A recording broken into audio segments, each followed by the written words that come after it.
Waking up for the 2014 Great North Run was, it's nerves I've never ever experienced in my entire life. It was hard to put on a compression sock, never mind trying to eat breakfast. So I was going through the emotions. When I got onto the metro, I felt fine, but something was nagging at the back of my head. Something was not right, and I don't know what it was. I left it. I thought it'll if it's something important, it'll hit us, and it did. I got to, just as you head towards the central motorway, towards your starting pens, and I just warmed up, and I looked at my watch and it said 35 minutes past 10, and I looked at the back of my bib and it said pen closes 10:30. That was it. So I ran fast as I could. I got into my pen, luckily, and I ran the Great North Run for the first time in 2014. There was no problems. I was drinking everything in, from crowds to the Red Arrows to the Tyne Bridge, everything like that. And you know, when I passed Emma and her family at the walkover bridge where we stood the year before, was surreal. I was buzzing, and I was buzzing throughout the race. I mean, it was hard, but running that under sub 2 for the first time, which was the goal, that was mint, and one of the greatest achievements in my entire life. Looking at that bib, that medal, that vest, I'll never forget it. That was the first one, and it certainly wasn't going to be the last one. I walked home thinking, this is it. This is what I want to do every year. I want to do this every year. And there were a few ups and downs from then, but the love for the Great North Run I had previously, it doubled, trebled, times 10.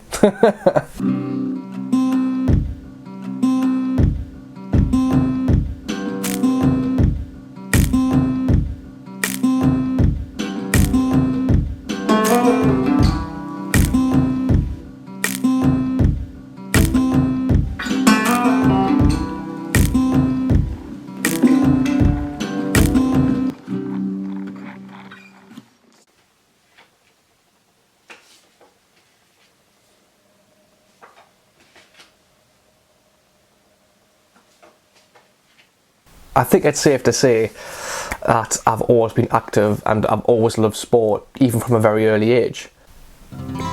There's a lot of early memories that I can rattle off. I'd be here all day if I did that, but one of the earliest I can remember when it involved sport was kicking a football and trying to play golf with a plastic golf set. I didn't really take it seriously until my early teens, when I did athletics for 10 years. And I loved it. I made numerous friends, made close contacts, and if it wasn't for athletics, I wouldn't have met Emma. If someone told me around 10 years ago that you'd do running and you would love it, I would have laughed in your face and told you to do one, because during the period of athletics, I hate distance running. If it came on the TV or if there was a news article about it, couldn't give a shit. I couldn't care. I just didn't want to know. It's mental how things have changed since then though, honestly, it is.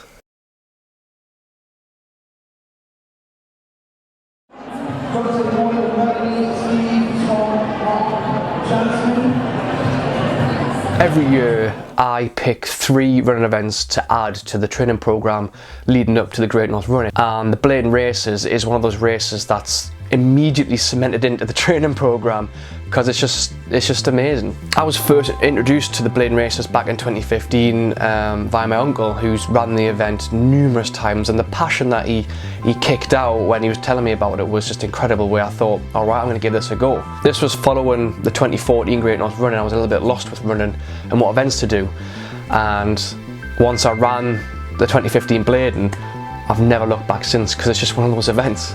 It's just absolutely stacked in tradition, like with the song and what time it starts, and the Geordie programme. When you read it, it's all in Geordie, and the beer, the sandwiches at the end. It's just, I love it. I absolutely love it. It's because of that tradition. When I first heard about it, I was like, I'm in. The only downside is, well, the downside for me is the last 4 Bladens that I've ran, they've all been bastard hot. In particular this year's, it was just, that was incredible how hot it was. I spent some time filming the city and the build-up, around the city centre and the start line. It's the same every year. It's just absolutely electric. I met up with Andy, Neil, Peter and Ian from Team Tedious. We had a bit of a chin wag. Then next thing you know, we're in our pens, we're waiting to go. After a small delay, we were up and running.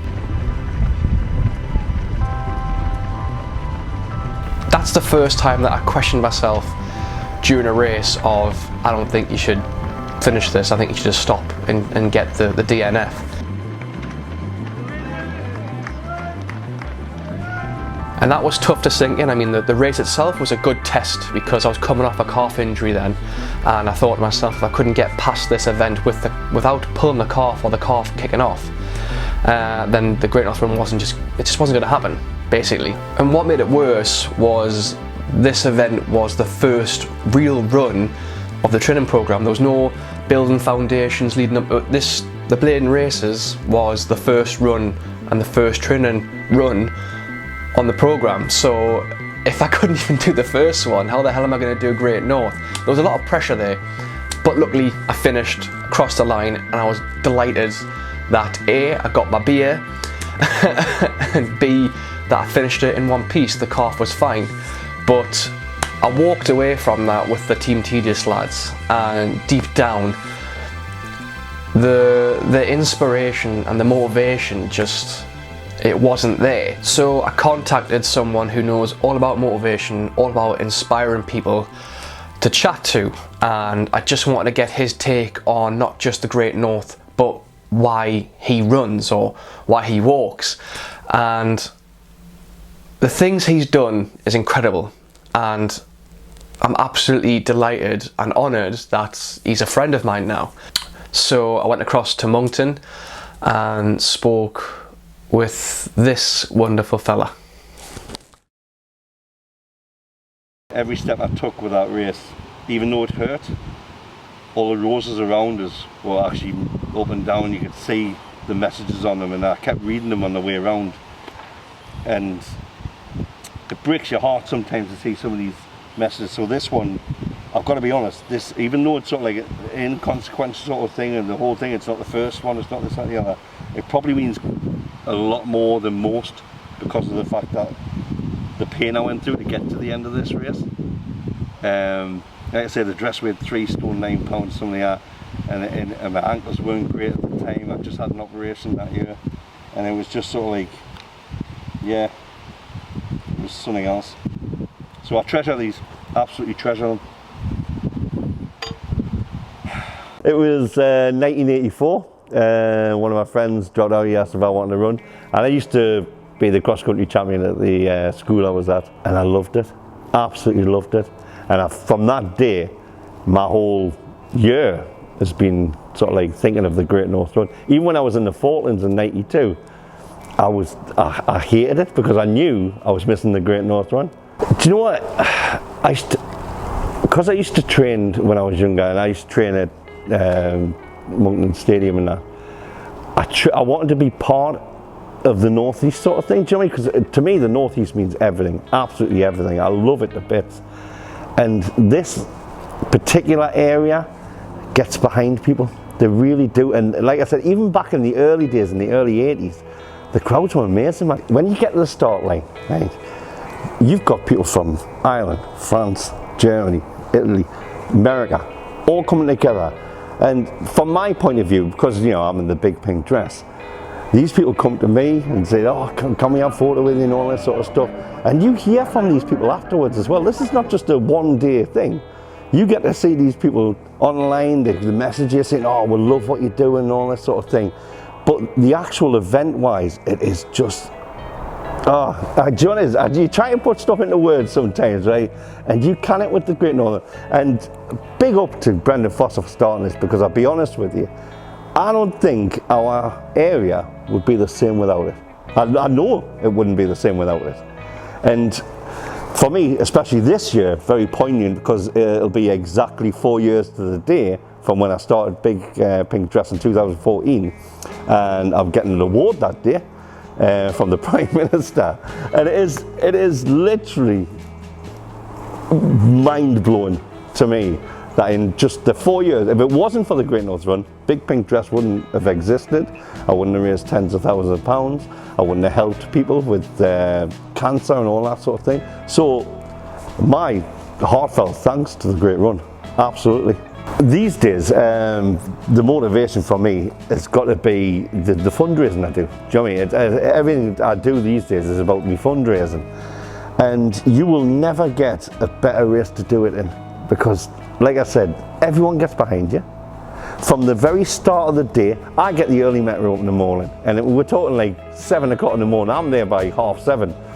The metro staff, they're walking through the streets with the cleaners and all that sort of stuff. They're all part of that day. And it isn't just about the running, it isn't just about the organisation of the thing. Everybody in this whole area gets to it. And like I said, the metro people are selfies with you. You get the cleaners, hi, how you doing, all that stuff. And it is literally, the whole day is an event. It is an absolute treasure. I love every single second of it until you cross that line. And even afterwards, where you've got all the people coming over and congratulating you and saying hello and all that stuff. And it's just electric. You will never get a better feeling as a runner, ever. When you meet people like Colin, the amount of work he does for charities and the level of passion and enthusiasm that he has for events like the Great North Run, I thought that would be enough to rejig training, rejig the motivation, and just find that lack of spark that I've been having for it. It did, but leading into the Durham City 10K, it just kind of like disappeared. And I was really starting to get worried.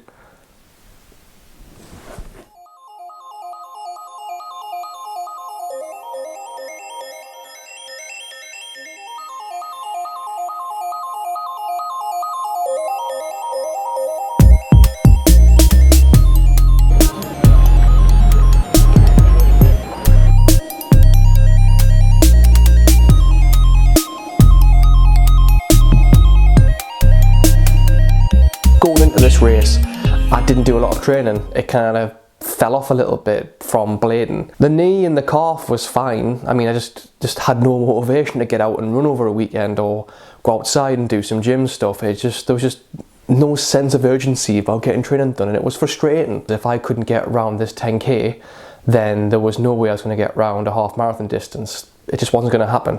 So already I was putting pressure on myself to get around this course, or else the Great North Run wasn't happening. Probably not the best mindset to go into, but maybe putting a bit of pressure on myself would force me round, so to speak. And I think it did. You know, I got there quite early. I met up with Neil. We waited for Peter, who would be my running partner throughout this race. Getting going was fine. Lots of experienced runners showing off there. Actually, I forgot like what I was getting worried for in the first place. There was pre-race jitters and nerves that got me through the first 2-3 miles. We're like 2 miles in. Was it 8 or was it 8 minutes in? I don't know. It's hard. I didn't realise how hard it would be, but a long way to go in my eyes when you haven't ran for like 3 weeks. I don't even know if we're in shock, lad. I don't know. I don't know either. I don't know, I'll do that. So far so good. Well done. Yeah. If I can get through this, Great North Run's back on. Hopefully, yeah. Hopefully. That'd be sensible. We're 3K in now. But then, with Durham being Durham and loaded with hills and cobbles, the course pushed me to my ultimate limit, and the negative aspects started to creep in during that run. But I got it done, you know. I mean, there was parts when I was going through the course thinking I need to stop and catch my breath, but then at the same time I didn't want to stop and let down Peter, and he was an absolute saint for pulling me around. And that last hill, which everyone who's done the Durham 10K or the 5K would know, that hill at the end was absolutely brutal. Nearly there, lad. Oh, this is fucking horrible. This is little now. Horrible. But I made sure I got over it. To the ladies who seem to have spread out now, here they were team-minded earlier on. Elvis Stride is now going across, we get 7 down. Somebody looks big himself, that's Neil then, mighty pleased with his efforts this evening. He's not wrong. All the way through that finish line, folks, all the way through that hard work is almost done. You are on the home straight when you see me in my top hat and tail. King's now coming towards me, running for Macmillan Millenware with the big, big letters. That's it. A nice finish. Then I said this. That's it. That's it. Who's going to be then? I'm sick of... Great work, sick of not folks, being as you strong. come into finish. From now on, it's beast mode from here to GNR.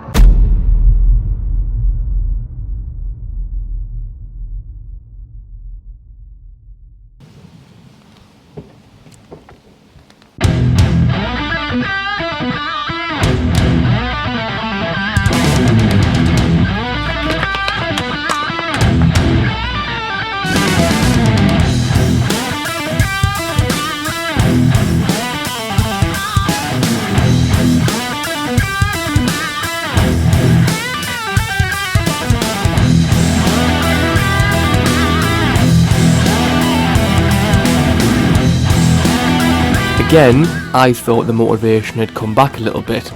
The gym work, the running, it just seemed to click for a couple of weeks, but just my luck, that soon disappeared again, and the beast mode that I mentioned, non-existent. It disappeared. But then I started to think about that last mile of the Great North Run, and am I going to be strong enough for it?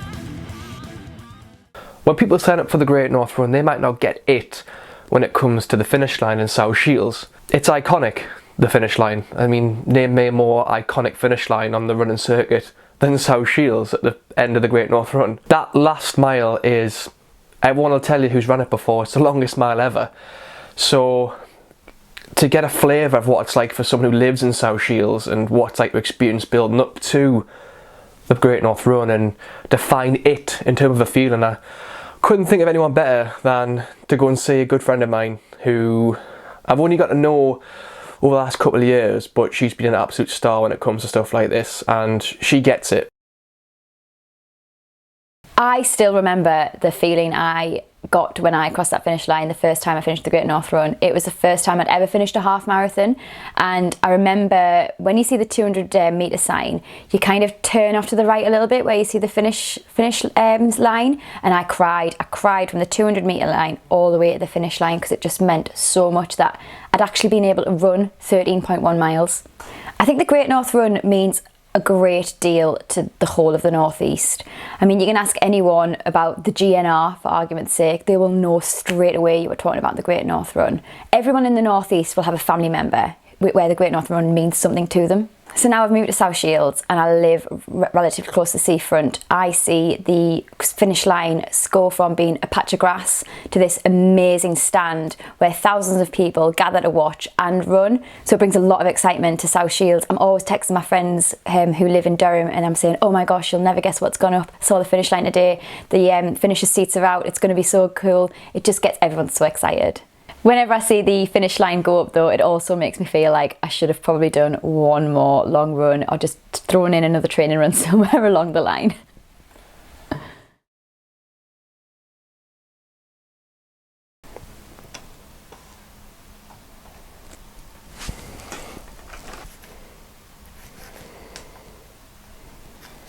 So tonight is the Morpeth 10k.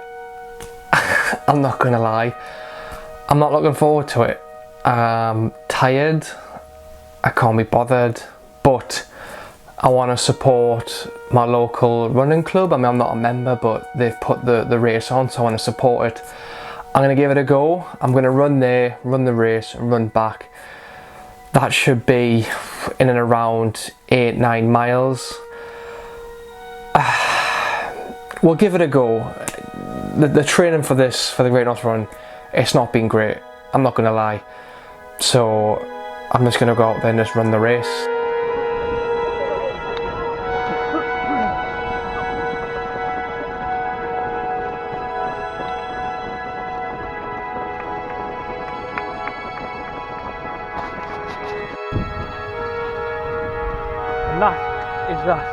And that's the Morpeth 10k done and dusted. Oh, you know what? That was fine. Before the race, you would have seen I wasn't feeling it. I ran the start line, still wasn't feeling it. I felt a bit okay when we got to the start, but after that, you could tell there's lack of fitness in my legs, because on the second lap, whoo, my legs were screaming. But that's what, 8 miles in the legs, so 10k plus the 2 miles. So I'm happy with that. I'm running back now. That's another 2 miles. I need an ice bath or something. Plus I'm hungry. I should be alright for Great North Run. I think your hamstrings have been really tight recently. That right one's been really tight recently. Right. Like when I've been going out for just the odd casual run, it's that one that's been quite tight. I think it's safe to say that every runner has some form of tradition they have to do before a big event or a big race, and I'm no different. Every year I have to have a sports massage off my sports therapist, Stephen Taylor. It just has to be done. I would hate to think what it'd be like if I didn't get one done before the event. I'd probably go senile. This year was really important, mainly to just address the knee situation and put any worries or doubts at ease from my end, because during the 2 races there was a point where I thought my knee's going to blow out here. What happens if it blows out mid Great North Run? So going to see Stephen and just getting my legs sorted out, and then also just to look at my knee and just get the final green light to go ahead and crack on, that's why it was quite a biggie. And thankfully I did, and that could only mean one thing: race day.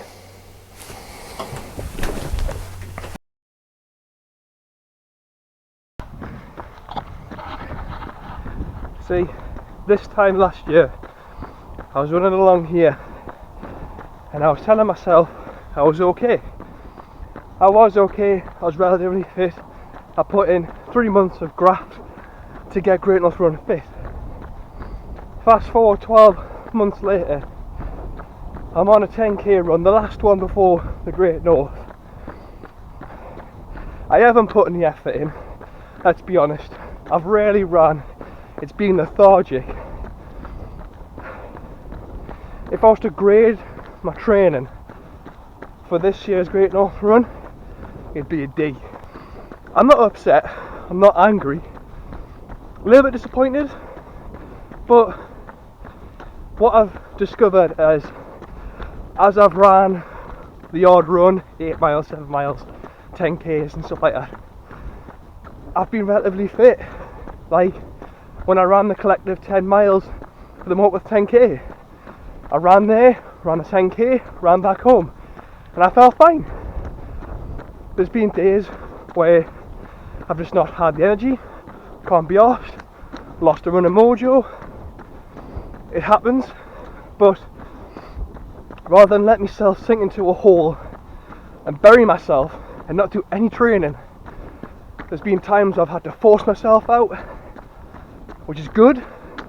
It shows mentally I'm still switched on sometimes, but do you know, the best thing about running, especially around here, is no one cares. No one cares how fast you run. No one cares how you run it, how far you run. It's the same with the Great North Run. I'm treating this with little to no goal settings, if that makes sense, whatsoever. I'm not going there looking for a time. I'm not going there running as hard as I possibly can and collapse at the end. I'm running there. I'm running it because I enjoy it. And Colin, you can tell why he loves the Great North Run. He walks it in a 2 to 3 stone dress, and he loves it. And it's taken me this long. This is my 4th one, I've probably said already. It's taken me this long to realise you don't have to look for a time for Great North. You don't have to push yourself out all the time.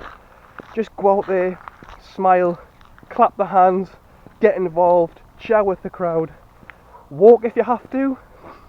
There's no shame. But personally, a D for training, but A+ for positivity and where I am mentally and a little bit physically as well. I might as well finish off this 10k now.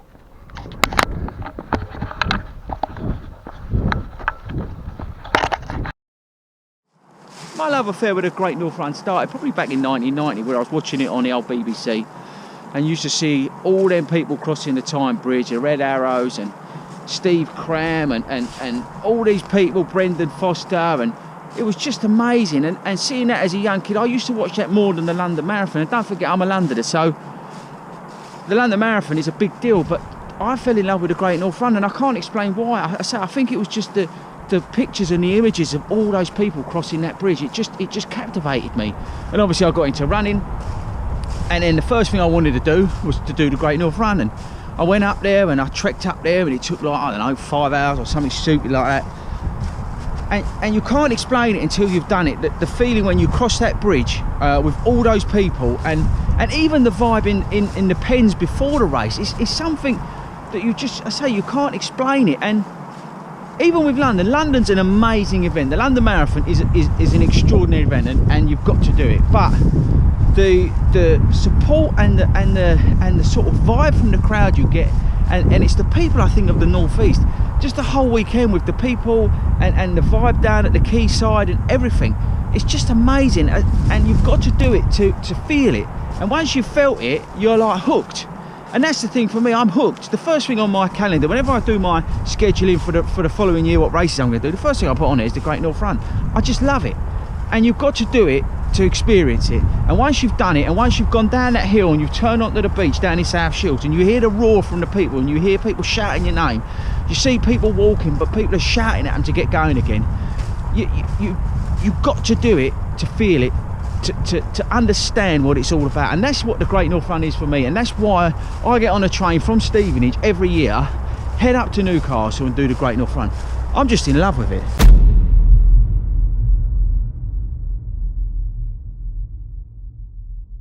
This was it. The Great North Run had arrived, and there was no turning back. I got to Newcastle fairly smoothly. I mean, I've never really had any problems since 2014.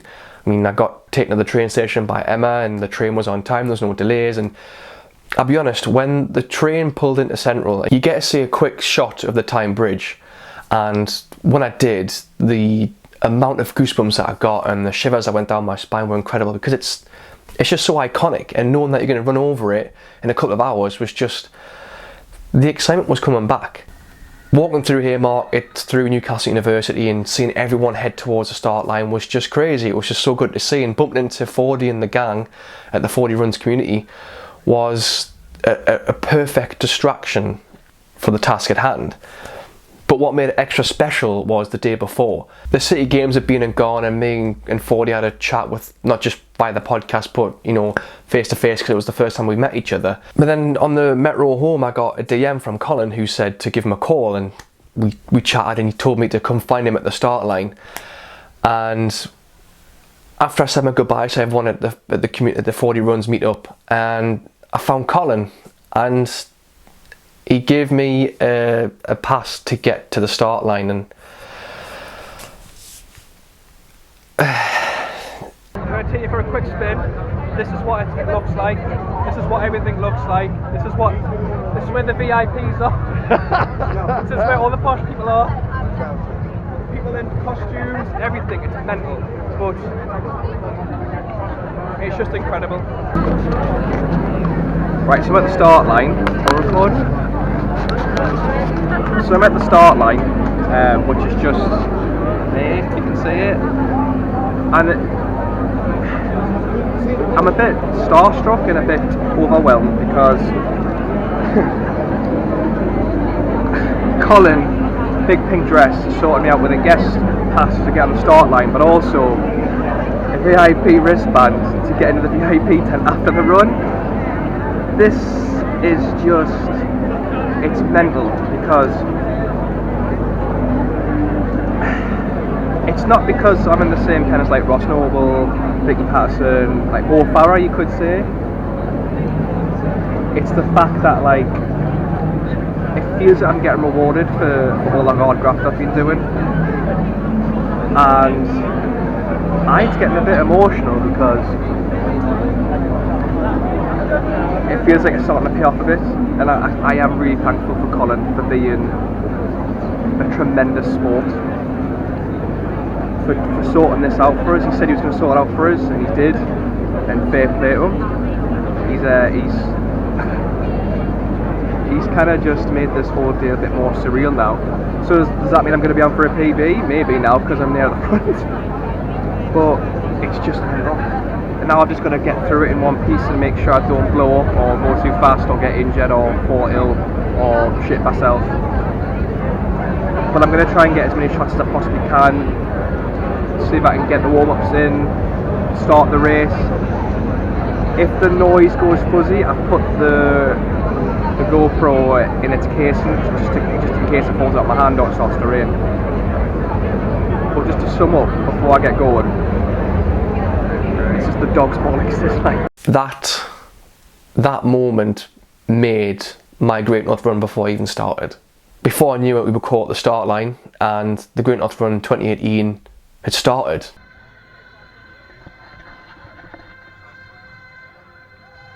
The gun went off, the air horn went off, and I was about to cross the line to start my watch. It sounds a bit dramatic, but everything just slowed down. I give myself a quick pep talk just to say, forget time, forget pace, just enjoy it, smile, and see what happens. If you walk, you walk. If you run it, you run it. We'll see what happens. And that was the perfect start and perfect relaxation method that I needed. Before I knew it, I was at the Tyne Bridge.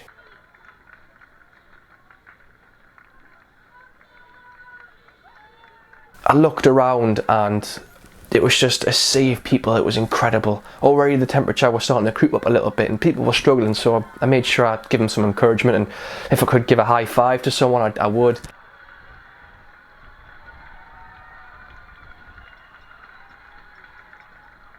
But I was well ahead of the red arrows, which I was a bit gutted for because that's what everyone looks out for, and I was well ahead at this point. Then I found myself at the 5k point.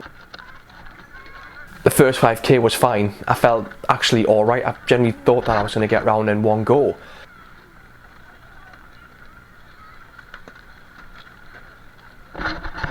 The temperature had picked up a little bit. I was making sure I was taking on water and making sure that my legs were cool, and I felt fine. I thought if I can get to 10k and see family that were at the 10k point, then I'll be okay, and just hold on.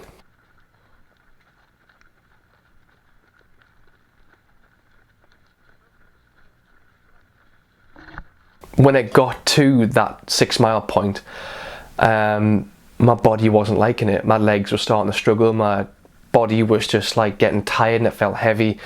And even after seeing my family, I did tell them how tired I was, and I told them with choice language how tired I was, and I tried to just focus and get through and get to the John Reid Road, which is easily the toughest point.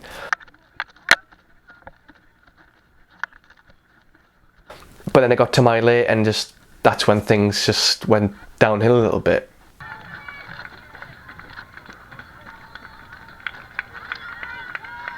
I started to walk, and for the first time I was okay with it. I took a nice pops, showed my appreciation to everyone that came out and supported everyone on the course and around the 9-10 mile point.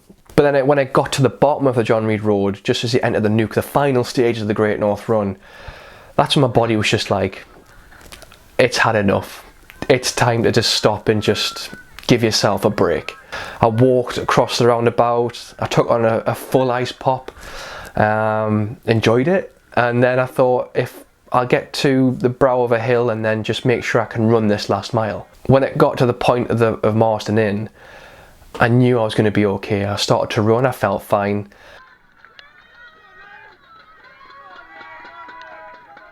There was definitely a lack of energy gels, and I struggled at that point, and I think the amount of ice pops that I had kind of just like went south really quickly in terms of sugar levels and energy levels.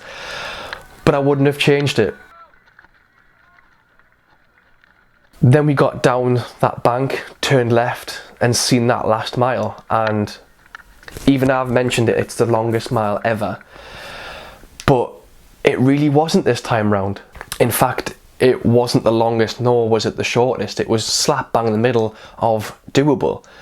All I had to do was just concentrate and get to the point where I could maybe offer a sprint finish. When I got towards the finish line, I think it's safe to say I enjoyed this one.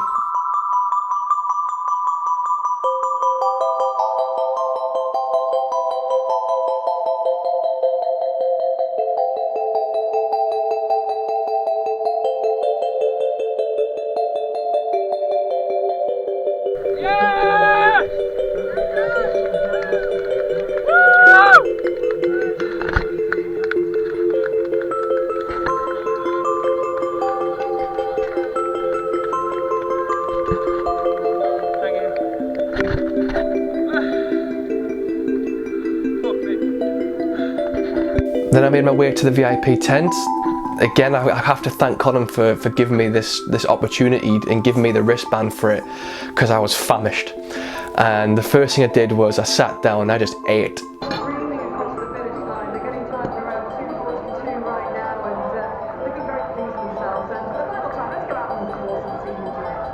I met up with Charlotte. It was really odd. We weren't expecting to see each other, but it was just nice to have a familiar face just to sit down and chat with and just relax a little bit with while I was stuffing my face. Then we bumped into Angie, Paul, then Colin and his family, then we all got a selfie. And then I made my way home, and that was my favourite ever Great North Run. I walked away from that event feeling ridiculously proud. I mean, holding that medal was better than 2014, 2015 and 2017. It was the fact that I could do it. I did it. It might not have been quick, but to hell with it. I just enjoyed it. It's the first time I've smiled around a half marathon course. I just hope that I never go through that kind of mental battle ever again when it comes to a running event. Like, I don't want to enter an event and then kind of force myself to do it. It drains you mentally and physically really quickly, and it does tire you out. I'm not gonna lie, when you're going through the 3 months, it was tough. It really was tough, and I learned a lot of lessons during that run, and I'm going to apply them for the next Great North Run and the Great North Run after that, and do as many as I possibly can until I physically can't run anymore, because I just love it.